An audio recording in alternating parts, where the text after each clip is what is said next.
This is where I'm talking about where when you tap into these kinds of principles, you can put in less. Actually, you can put in 10% less and get 20% more because you're taking the right action and you're putting more of you into it. And they just, for whatever reason in their gut, they don't recognize consciously that it's you that's bringing the problem, but they're just like, hey, you know what? I just don't feel good about it. How many times have you heard a prospect say something like that to you? My name's Bryce. I share what helped me move from a bottom 40% rep to a top 5% rep in about 6 months. What's interesting for me is, and the reason why I even got into sharing this stuff is I didn't learn any new sales tactics. I didn't rework my script somehow.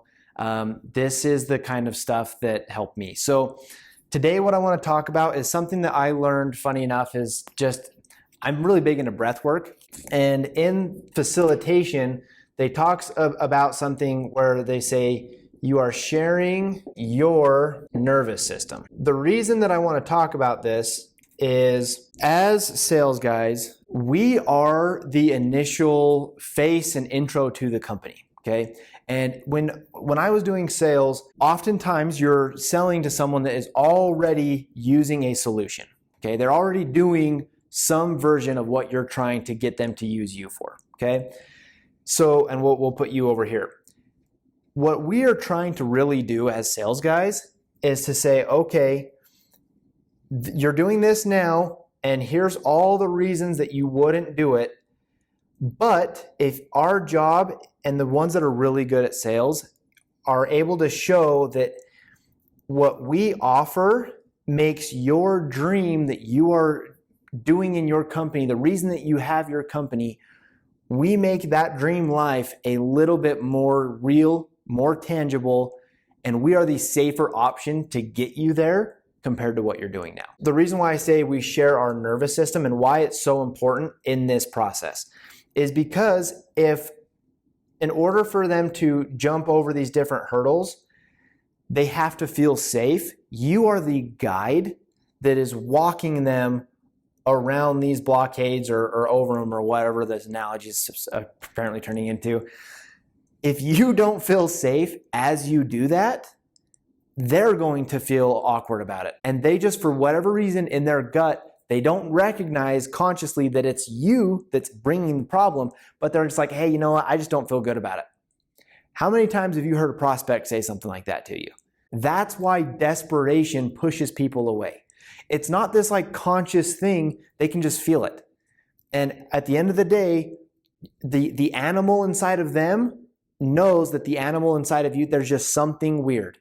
And so that's why I say safety is the most underrated skill, really, or characteristic or character trait that a salesman can develop in themselves. So one thing I talk a lot about is, and you can call these limiting beliefs. I mean, you can call this what you want, but any reason externally that you can find that would cause you to feel unsafe, sad, like you're going to lose whatever, so let's just say you've got all these reasons that all these things are bad. Okay, all these bad things are going to happen as a result of whatever you're afraid of. If you don't perform well, I'm going to lose my job, then my wife's going to leave me, then my friends aren't going to want to go golfing because I won't even have the money to go golfing. All these different stories in your head.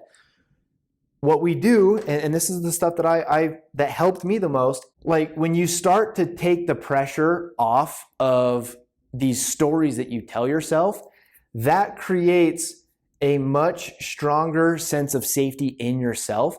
And that's when we talk about detachment, right?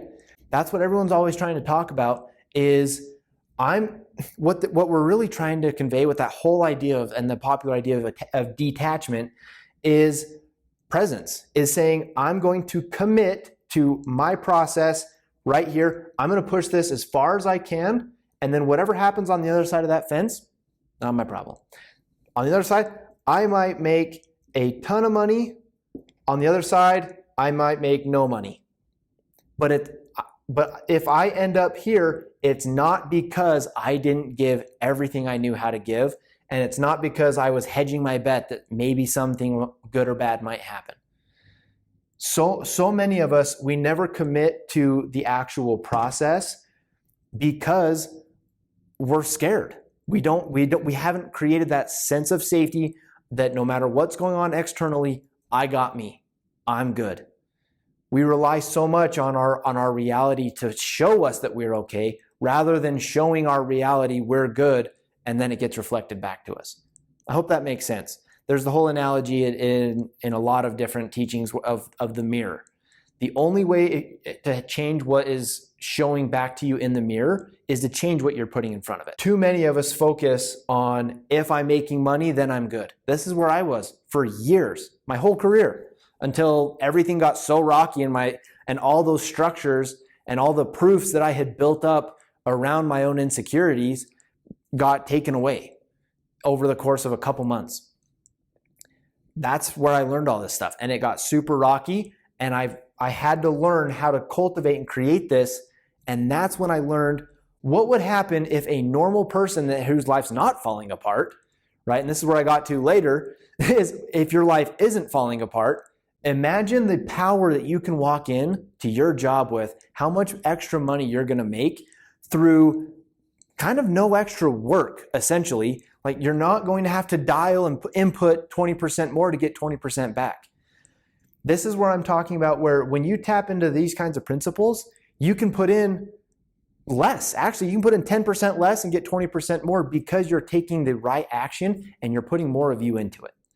So I hope that makes sense, because this is something that it is a principle that is not taught in sales, but is so powerful if you can apply it in your life correctly and in alignment with what you're trying to do. So I hope that this resonates.